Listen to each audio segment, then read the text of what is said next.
aí, a hora do ungido, com o pastor Paulo Messias. Olá, meus amados irmãos e irmãs, a quem vos cumprimento com a graça e com a paz do Senhor Jesus. Eu sou o pastor Paulo Messias, da Igreja Videira de Canaã, Goiânia, Goiás, Brasil, para o mundo, chamado por Deus para pregar o Evangelho da Graça, para curar os enfermos, para libertar os cativos. Mas antes de orar com você, gostaria de compartilhar uma palavra de Deus. O título dela, A Fé Cada Vez Maior. Preste atenção, meu amado. Esse ano deve ser um ano de profundidade na palavra revelada. Precisamos de uma fé cada vez maior, e ela vem por estar ouvindo a palavra revelada de Deus. A fé tem que ser cada vez maior, porque todas as outras coisas dependem dela. O apóstolo Pedro fala 8 coisas que devemos ter cada vez maior, a fim de sermos ativos e frutíferos no pleno conhecimento de Cristo, que vos dará favor e paz multiplicados. Pense em uma escada de sucesso, que você percorre degrau por degrau. 2 Pedro, capítulo 1, verso 8 diz: Por essas coisas, existindo em vós e em vós aumentado, fazem que não sejais inativos, nem infrutuosos, no pleno conhecimento do nosso Senhor Jesus Cristo. O combate da fé. Em 1 Timóteo, capítulo 6, verso 12, combate o bom combate da fé. Só existe um combate, o combate da fé. Se todas as suas lutas se resumem em um único aspecto, você precisa focar nesse assunto e não desperdiçar as suas forças. O bom se refere ao nobre, excelente, digno. Não é porque seja fácil, mas porque a luta é excelente, que vale a pena, a luta da fé. Os léxicos do grego traduzem como: lute o nobre combate da fé, enfrente o combate honroso da fé, trave o combate excelente, digno da fé. Paulo se utiliza da figura de uma competição e não de uma guerra. Ao usar a palavra combate, agonizai, como verbo, os significados dessa palavra, segundo Strong, são: entrar em uma competição, competir nos Jogos Olímpicos, esforçar-se com zelo extremo, empenhar-se em obter algo, se unir às interpretações dos melhores léxicos desse texto de Paulo a Timóteo. Podemos descrevê-lo assim: exercitem um máximo esforço disciplinado, de forma contínua, nessa arena nobre e excelente que é a sua fé em Deus, não permitindo que a passividade te tire do lugar de vitória que lá já lhes foi designado. Assim como não podemos competir na NBA com as regras do voleibol, não podemos lutar o bom combate da fé com o entendimento errado. Em suma, nosso maior inimigo é a ignorância, e precisamos superá-las pela palavra revelada de Cristo. Por isso eu desejo compartilhar com você 6 áreas de ignorância que bloqueiam a sua fé. A primeira delas é sobre a justiça diante de Deus. Romanos capítulo 1, verso 17. Visto que a justiça de Deus se revela no Evangelho de fé em fé, como está escrito: o justo viverá pela fé. Se você não compreender que é justo diante de Deus, por meio de Cristo, o diabo vencerá você com a culpa e condenação. Com a culpa e condenação, você bloqueará a fé. A fé não coexiste com elas. Satanás é descrito como um acusador dos irmãos, cujo principal método é usar a culpa e a condenação como uma espécie de promotor de um tribunal. No entanto, a justiça imputada a você não é apenas o perdão que cancela a dívida, mas é a transferência do status legal de Cristo para você. A justificação existe porque o Senhor perdoou os seus pecados. Se você não enxergar isso, se você se torna cego espiritualmente. Em 2 Pedro, capítulo 1, verso 9, pois aquele a quem essas coisas não estão presentes é cego, vendo só porque está perto, esquecido da purificação dos seus pecados de outrora. Todos nós Queremos viver uma vida moralmente excelente, vidas que agradem ao Senhor. Mas o que nos dá poder de vencer o pecado não está em nós esforçarmos mais ou dizer às pessoas para cumprirem a lei. Está em termos a compreensão clara e completa de quão perdoados somos em Cristo. Quando cremos corretamente, viveremos corretamente. Nossa justiça é Cristo. Em 1 Coríntios, capítulo 1, verso 30. Mas vós sois dele, em Cristo, o qual se tornou da parte de Deus sabedoria e justiça, santificação e redenção.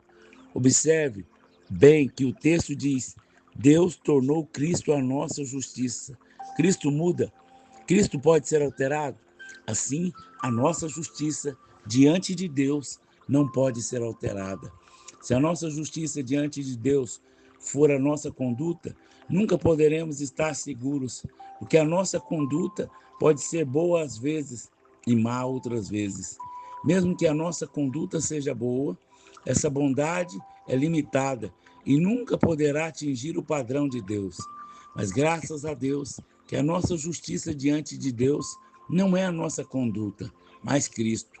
Portanto, não podemos ser abalados diante de Deus. Aleluia! Quando Satanás o condenar por algo que você fez, diga-lhe: ô Satanás, você se esqueceu de que a minha justiça diante de Deus não é a minha boa conduta de ontem, nem a minha culpa de hoje. A minha justiça diante de Deus é Cristo. Se Cristo não mudou, a minha justiça também não mudou. Graças ao Senhor, que Cristo nunca pode falhar. E como tal, a nossa justiça nunca falhará. A nossa justiça nunca falhará, visto que Cristo nunca falhará. Está parecendo uma afirmação muito ousada, mas essa é a palavra de Deus. A nossa justiça é Cristo e ele não falha, portanto, a nossa justiça nunca falhará. A ignorância sobre a autoridade da nova aliança. Hebreus capítulo 8, verso 6 diz: Agora, com efeito, obteve Jesus ministério tanto mais excelente, quanto ele é também o mediador de superior aliança, instituída com base em superiores promessas. Na cultura antiga, a aliança de sangue era um ritual que unia dois homens de forma mais próxima que o irmão, criando uma identificação absoluta. Sobre esse pacto, tudo que possuía passava a ser propriedade do outro. Dívidas eram pagas pelo parceiro de aliança e a proteção era mútua. A cruz foi uma cerimônia de corte de aliança, onde ocorreu uma grande troca. Jesus tomou os nossos pecados e fraquezas e, em troca, nos deu a sua autoridade em seu nome. A aliança estabelece uma identificação absoluta. Na cruz, ocorreu uma transação legal. Deus tomou seus pecados, doenças, falhas, pobreza espiritual e, em troca, deu a você a sua justiça, saúde e autoridade. Diante da antiga aliança, que apenas cobria o pecado, expiação, a nova aliança provê remissão. Isso significa que os seus pecados foram totalmente apagados, descartados, como se nunca estivessem existido. Jesus é o fiador, garantidor dessa aliança. Isso significa que a integridade dele está em jogo. Se Deus falhasse em cumprir uma promessa, Jesus teria que deixar o trono. Portanto, você pode ter a absoluta confiança de que as suas necessidades serão supridas conforme o pacto da aliança. Isso confere a você o direito legal de estar na presença do Pai, sem sentimento de culpa ou inferioridade. Legalmente, Deus não pode dizer não às promessas da aliança, por isso violaria a sua justiça. Tal aliança lhe dá o direito legal de usar o nome de Jesus para exigir, decretar que a vontade de Deus se manifeste. O seu entendimento é transformado e você deixa de implorar como se fosse um mendigo para declarar como um rei nessa terra. Sob a ótica, quando você pede em nome de Jesus, você não está pedindo um favor baseado no seu mérito, mas apresentando uma demanda baseada no mérito de Cristo. É como um herdeiro exigindo que está no testamento. A terceira, ignorância sobre a lei, a graça. Em 2 Coríntios capítulo 3, o qual nos habilitou para sermos ministros da nova aliança, não da letra, mas do Espírito, porque a letra mata, mas o Espírito vivifica. A fé é do Espírito e não da mente. A letra aqui tanto se refere ao fato de lermos a palavra, mas sim exercitar o nosso espírito, como ao fato de ministrarmos no entendimento da velha aliança. Embora a lei seja santa e justa, ela mata, porque revela o pecado do homem sem oferecer o poder para removê-lo ou vencê-lo. A lei foca no que o homem deve fazer para Deus. A nova aliança da graça foca no que Jesus fez pelo homem. A lei anula a fé. Lá em Romanos, capítulo 4, verso 13 e 14, não foi por mérito da lei que Abraão e a sua descendência coube a promessa de ser herdeiro do mundo, e sim mediante a justiça da fé. Pois, se os da lei é que são os herdeiros, anula-se a fé e cancela-se a promessa. A lei nos coloca debaixo de maldição. Gálatas capítulo 3, verso 9 e 10. De modo que os da fé são abençoados como o crente Abraão. Todos quanto, pois, são da obra da lei, estão debaixo de maldição. Porque está escrito: maldito todo aquele que não permanece em todas as coisas escritas no livro da lei, para praticá-las. A lei é um sistema de tudo ou nada. Se você tenta cumprir a lei para ser abençoado, você coloca sob a obrigação de cumprir todos os pontos perfeitamente. Como ninguém consegue cumprir a lei perfeitamente, o simples ato de tentar viver sobre esse sistema ativa a maldição, trazendo consciência de pecado, medo e condenação. Veja o que o texto não diz, que ninguém, quem quebra a lei, está sob maldição, mas sim que todos quantos são da obra da lei estão debaixo de maldição. Isso significa que uma pessoa tentando fazer o bem, se a sua motivação for obter o favor de Deus, através do seu esforço próprio, ela está operando sob a maldição. Abraão foi abençoado antes da lei ser dada, puramente pela fé. Assim você deve se identificar como Abraão, abençoado sem esforço, não com o sistema da lei dada no Sinai, tentando ser abençoado pelo seu esforço próprio. A fé deve ser cada vez mais na graça de Cristo. A quarta é ignorância. Ignorância sobre o poder da confissão. Hebreus capítulo 3, verso 1. Por isso, santos irmãos, que participais da vocação celestial, considerai atentamente o apóstolo e sumo sacerdote da nossa confissão, Jesus. Atente-se ao fato de que o texto menciona a nossa confissão como a nossa vocação celestial. O cristianismo é chamado de a nossa confissão. Jesus é o apóstolo, o sumo sacerdote da nossa confissão. Isso significa que a nossa caminhada com Deus depende inteiramente do que falamos com os nossos lábios. A palavra grega, homologia, significa confissão, dizer a mesma coisa. Portanto, ser cristão é alinhar as suas palavras com a palavra de Deus. Jesus é o sumo sacerdote, o seu ministério atual no céu. Ele atua especificamente sobre as palavras que nós declaramos na terra. Jesus não pode agir como sumo sacerdote em seu favor se você não confessar a palavra dele. Se você confessa a derrota, Jesus não tem matéria-prima legal para interceder por sua vitória. Como sumo sacerdote, Jesus é o nosso representante legal, que representa a nossa confissão diante do Pai. Quando você diz, pelas suas pisaduras fui sarado, Jesus, como sumo sacerdote, toma essa palavra e a torna realidade no seu corpo. Considerai, é fixar os pensamentos em Jesus, em vez de focar nos sintomas da doença, da falta de dinheiro ou nos problemas. Você deve fixar a mente em Jesus, como apóstolo e sumo sacerdote que já garantiu a vitória. Devemos andar como ele andou. Lá em 1 João capítulo 2, verso 6, aquele que diz que permanece nele, esse deve também andar assim como ele andou. Quando você observa a vida de Jesus na terra, você encontrará as seguintes verdades. Jesus nunca orava citando o problema, ele orava a resposta. Suas palavras nunca foram destituídas de propósito, nunca falou tolamente. Ele nunca confessou o que as circunstâncias apresentavam, ele falou o que desejava ver. Ele usou estritamente a palavra escrita para derrotar Satanás, nada mais. Sempre falou diretamente ao problema, às tempestades, ondas, demônios e Satanás. Todos eles obedeceram. Considere Jesus e fale como ele falou. A fé funciona. Romanos capítulo 3, verso 27, afirma que a fé é uma lei, onde, pois, a jactância foi todo excluída, porque lei das obras, não pelo contrário, pela lei da fé.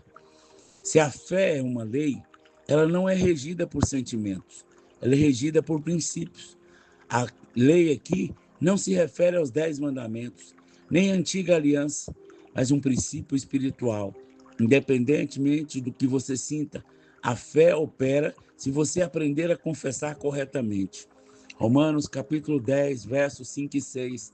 Ora, Moisés escreveu que o homem que praticar a justiça decorrente da lei viverá por ela. Mas a justiça decorrente da fé, assim diz. A lei faz, mas a graça diz, você deve confessar corretamente. A ignorância sobre servir. Em 1 Timóteo capítulo 3, verso 13. Pois os que desempenharem bem o seu diaconato, ser um servo, alcançarão para si mesmo justa preeminência e muita intrepidez na fé em Cristo Jesus. Quando você serve e vê a graça de Deus fluindo através de você para ajudar alguém, você sobe um degrau preeminência. Essa percepção de que Deus me usa, apesar de mim, mata o medo, gera uma ousadia, intrepidez no falar, absurda na oração e na vida. Em outras palavras, você cresce na fé quando você serve a outros. Ignorância sobre o andar em amor. Por isso vos digo que tudo quanto em oração pedires, crendo que recebestes, assim será convosco. E quando estiveres orando, se tende coisas contra alguém, perdoai, para que o vosso Pai Celeste vos perdoe as vossas ofensas. Marcos 11, 24 e 25. Você tem que decidir andar em amor para com todos e perdoar aqueles que o ofendem. Pagai o mal com o bem, falar bem sobre aqueles que falam mal de você. Se você não andar em amor, sua fé será bloqueada e o pleno conhecimento de Jesus também. O amor não fala mal do próximo, mas ora por ele. Romanos capítulo 13, verso 8 e 10. A ninguém fiqueis devendo coisa alguma, exceto o amor com que vos ameis uns aos outros, pois quem ama o próximo tem cumprido a lei. Pois isto: não adulterarás, não matarás, não furtarás, não cobiçarás. E se há qualquer outro mandamento, tudo nesta palavra se resume: amarás o teu próximo como a ti mesmo. O amor não pratica o mal contra o próximo, de sorte que o cumprimento da lei é o amor. Andar em amor é andar no Espírito, que também é andar em fé, que também é andar na graça. Tudo está conectado em Cristo na nossa vida. Pratique a fé e você crescerá no pleno conhecimento de Cristo, atraindo favor, paz sobre a sua vida. Pai, em nome de Jesus, eu oro por todos os meus irmãos que estão me ouvindo, através do canal do YouTube, que essa palavra seja viva e eficaz no seu coração, que lhe dê sabedoria e que cada dia mais a sua fé seja aumentada, que esse ano seja um ano da multiplicação, o ano da restituição, o ano onde o favor de Deus é multiplicado, onde pessoas são curadas, pessoas são libertas, pessoas são transformadas através da palavra de Deus. Eu oro, Pai, para que a sua unção seja multiplicada sobre a vida de cada um daqueles que ouvem essa palavra, em nome de Jesus. Amém, amém e amém. Meu amado irmão e irmã, você que foi abençoado com essa mensagem, comente aí no nosso canal, nos ajude a divulgar, para que mais irmãos tenham a sua fé cada vez maior. Se você foi abençoado e deseja ser um semeador do nosso ministério, aí tem o número do Pix, pelo qual você pode nos ajudar a pregar a palavra de Deus, através de uma oferta. Através da sua oferta, vamos levar pessoas a ter um encontro com o Senhor, assim como também vamos ofertar cestas básicas para aqueles que nada têm. Seja um semeador. A palavra de Deus diz que ele não fica devendo nada para ninguém. Se Deus colocar no seu coração, semeie e tenha uma colheita sobrenatural, em nome de Jesus. Amém?